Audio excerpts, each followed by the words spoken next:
वाल दिखाई दिया। राजा के मन में विचार आया, महाराज यह सफेद वाल मानो ऐसा लगता है कि ये जठरपन का उपदेश दे रहा है, वृद्ध अवस्था का उपदेश देने के लिए आया है। क्या करना चाहिए, चौथापन है। मन में विचार किया, अब कोई संतान है नहीं, इसने इतने बड़े राज्य का क्या करेंगे हम। महाराज अपने एक दिन राजा भ्रमण करते करते महाराज राजा के यहाँ श्री वशिष्ठ जी पधारे। वशिष्ठ जी आए, आनंदित होकर के राजा के यहाँ बैठे। राजा ने पाद्य अर्घ आचमन, गुरुदेव पधारे हैं, स्वागत सम्मान किया।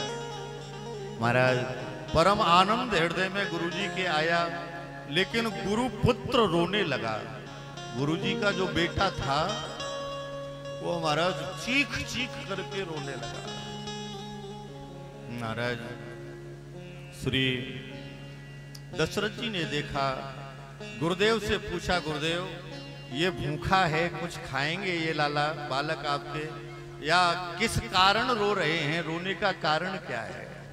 महाराज जैसे ही पूछा तो गुरुजी ने कहा, बोले महाराज ये इसलिए रो रहा है राजा कि जब तक हम हैं तब तक तो आप हो दान दक्षिणा देने के लिए, भोजन प्रसादी खिलाने पिलाने के लिए, लेकिन ये सोच रहा है कि राजा चले गए तो हमें कौन देगा दान दक्षिणा, कौन खाना पीना देगा। ये सोच रहा है कि राजा के यहाँ कोई पुत्र होना चाहिए जिससे हमारी भी आगे वृत्ति चलती रहे। महाराज राजा का, गुरुदेव चले गए, राजा का विचार बदल गया। आज तक कभी विचार नहीं आया, आज विचार आया। महाराज आज हृदय में बैठे थे भवन में तो वही याद आ गई गुरु पुत्र की, तो हृदय में ग्लानि प्रकट हो गई। एक बार भूपते मान माही, एक बार भूपते मान माही, एक बार भूपते मान माही, भई गलानी हो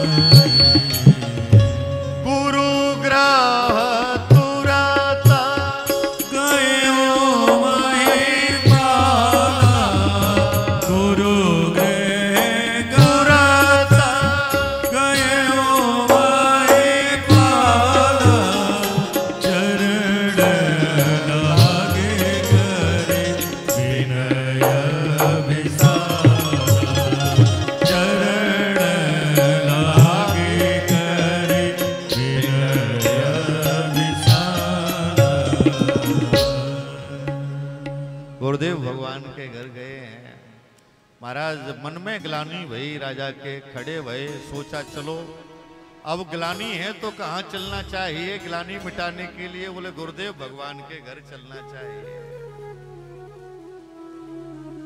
श्री गुरुदेव भगवान के यहाँ पहुंचे हैं महाराज। जैसे ही पहुंचे हैं मन में विचार किया है, निज सुख दुख सब, निज दुख सुख सब गुरु ही सुनाए। महाराज जैसे ही पहुंचे हैं, पहुंच करके अपने हृदय में जो दुख था, सुख था, सबसे पहले तो वह सुख सुनाया राजा को जाकर के। बोले राजा, महाराज गुरुजी के चरणों में प्रणाम किया और प्रणाम करके महाराज निज सुख दुख सब गुरु ही सुनावा, सबसे पहले सुख सुनाया। बोले महाराज, पूछा, बोले सुख क्या है राजा तेरे हृदय में। बोले हमारे हृदय में सुख यह है कि गुरुदेव आपकी कृपा है, कृपा भगवान की कृपा वही पहले, फिर भगवान की कृपा ने आपके चरणों तक पहुंचा दिया। आपके दर्शन हो गए तो हृदय में परम सुख प्रकट हो गया है। क्यों? संत मिलन सम सुख जग नाही, नहीं दरिद्र सम दुख जग माही। महाराज सुख मिला है तो हमें यह सुख मिला है कि संत के दर्शन से बड़ा कोई सुख नहीं है। तो प्रभु आपके दर्शन हो गए, यह तो सुख है। और दुख क्या है? बोले महाराज दुख यह है कि महाराज चौथापन आ गया, एक संतान नहीं है घर में। महाराज मेरी इच्छा है इस अयोध्या को, अवध को चलाने के लिए कम से कम एक ऐसा पुत्र तो होना चाहिए जो अयोध्या को चलाए।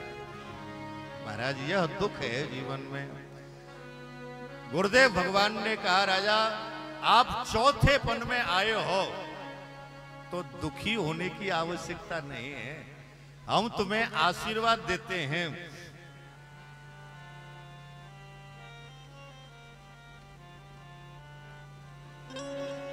धरऊं धीर होई हाई सुत चारी, धरऊं धीर होई हाई सुत चारी, धरऊं धीर होई हाई सुत चारी, त्रिभुवन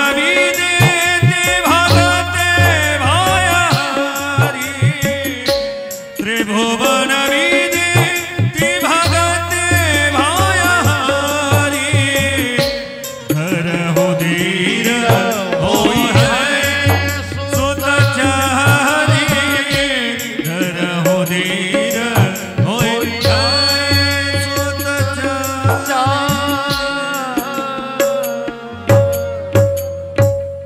राजा धैर्य धारण करो, एक की क्या कहें, आप चौथेपन में आए हो तो 4 बेटा तुम्हारे होंगे, यह हमारा आशीर्वाद है। राजा महाराज आनंदित हो गए। गुरुदेव क्या कहते हैं 4? हाँ बोले चौथेपन में आए हो तो 4 ही होंगे। बोले क्या करें महाराज? बोले तुम्हें कुछ नहीं करना, अब हमें करना है जो कुछ करना है। श्रृंगी ऋषि वशिष्ठ बोला, श्रृंगी ऋषि वशिष्ठ बोला, पुत्र काम शुभ यज्ञ करावा, पुत्र काम शुभ यज्ञ करावा, भगति सहित मोरे आहुति दीनी, भगत सहित भगत सहित भगत